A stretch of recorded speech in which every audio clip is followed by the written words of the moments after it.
Hey guys, I'm back with another pre-built deck review. Each class is getting its own new pre-built deck with a special animated alternate art legendary.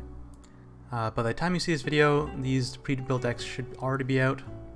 I think they're going to be 500 rupees for the first time you buy a class's deck, and the second time and third time you buy a class's deck it will be 750 rupees. In this video I'll be going over Rune's new deck, Hulking Rage.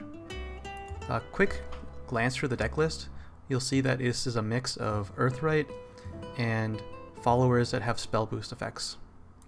So just based on that, I don't recommend you buying this pre-built with the hope of playing it right away. When you have a Rune deck that has split its strategy like this, it's not going to turn out very well. But you can still pick up this deck if you want a few staples. I'm going to be skipping bronze just to save time. Also, all of these bronze cards are kind of staples by themselves. If you're a new player, picking up this deck is definitely worth it for some of these bronze if you are looking for the silvers and golds and legendaries that this deck provides. Starting with the silvers. Quick glance over the silvers. There's a lot of good staple silver cards in this deck, so go over them quickly here. You get 3 Dwarf Alchemists. This card is a staple in any Rune deck that relies on Earthrights or is focused on Earthrights. Right now there is a burn style Earthright deck going around for Rune that is definitely a contender for tier 1. Next you have 2 Freshman Lu. This is currently a staple for D-Shift. Most D-Shift decks run this as a way to consistently draw their D-Shift and other spell boost spells. It comes with 2 Clark, Arcane Scholar. This card saw a lot of play in the age of Daria Dimensional Witch. So if we ever get that kind of strategy based around spell boosting followers, you'll definitely see Clark see play again. Also comes with 2 Piercing Runes, a very strong tempo card that also burns face.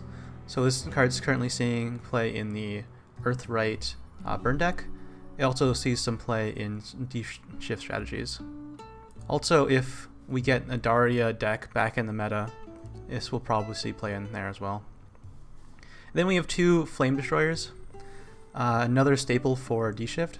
This is one of their main strategies of finishing the game, comboed up with D-Shift. Then we have 2 Enchanted Swords. This card sees play in another D-Shift strategy, focusing around Blade Mage. So the idea is to get your Blade Mages out, use Enchanted Sword on them, and then cast your D-Shift. This combo is a little bit less consistent than using Flame Destroyer, but has a chance of coming out a lot earlier than Flame Destroyer. Then lastly we have 2 Chimeras.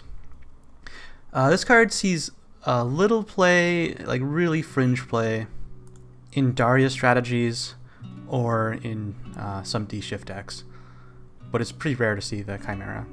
It's a decent card, so it's possible in the future that this card will see play, like more often. Moving on to the golds, we have a copy of Secrets of Urmas. So currently this card actually sees play as a one-of in D-Shift. Has the potential of sniping something out that can't be targeted, like a card that has immunity to spells or has stealth. It also does 5 damage for 3 play points, which is very efficient. Even though the effect is random, you can definitely hit some big targets with this card.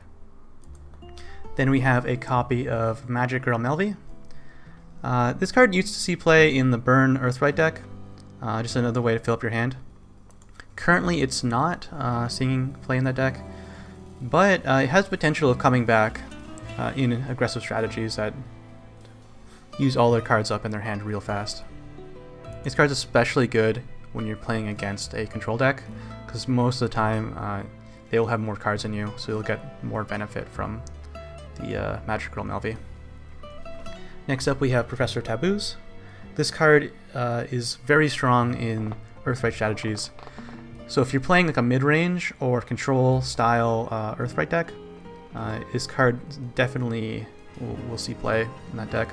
A few burn Earthright decks are running this card, and as long as Earthright is in the meta, you will probably see this card teched in or as a core card for that deck. Next we have Mutagenic Bolt. This card has seen a big rise in play as a counter to the Abyss, but when the time of this video comes out, Abyss is probably going to be nerfed, so maybe this card will see less play. But it is also a counter to Beauty and the Beast. Beauty and the Beast is immune to spells that do damage, but this spell transforms it. So if we see Forest around, we'll probably see Mutagenic Bolt still see play. And lastly, we have a copy of Anne, Belle of Mysteria. Even when this card was first released, it never saw play. It's kind of unfortunate because the art's very nice, and I can't see it ever seeing play in the future unless something changes that makes this card better. Now we have the legendaries. You get a copy of Daria Dimensional Witch. So currently the Daria Dimensional Witch deck is not really seeing a lot of play in Constructed. The strategy is kind of a gamble. Sometimes you get the high roll and can get a lot of followers out real fast, and sometimes you get a hand of cards that don't synergize well with each other. If the strategy gets some strong followers in the future, this card can definitely see play again, but currently it's not a meta deck. And last card we're going to look at is the alternate art legendary for Hulking Giant. It's odd they picked Hulking Giant over Daria. I'm pretty sure they would sell this deck just if they did the art for Daria instead. But let's take a look at Hulking Giant. So Hulking Giant, it's a card that is very good if a meta is not running board clears and just single target removal. But Dragon will always run Bahamut, and currently Dragon is a pretty solid tier 1 deck. Same with Haven, which can kill the Hulking Giant with Tribunal or Decree. Haven's also on top of the meta. So Hulking Giant is poorly positioned, and I can't see it being played for right now. We'll have to get more cards to combo with it. So overall, I think I'm gonna give this deck a B. A B just because the gold cards are pretty good. Mutagenic Bolt, Professor of Taboos, Magic Girl Melvi, Secret Mass are all see play. But this deck definitely shines in its bronze and silvers.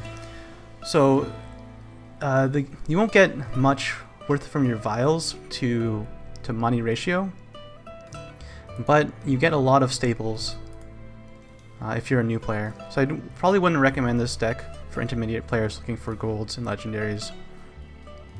But if you're a new player just getting in the game and you're looking for a bunch of cards for Rune, I would definitely pick up one of this deck and only one. Anyways, thanks for listening. I will be back with more pre-built reviews later. Tell me what you think of the video, if you agree with my review, if you would change the grade I gave it, if you can see some of these cards that aren't seeing play, see play in the future. And I'll see you guys next video.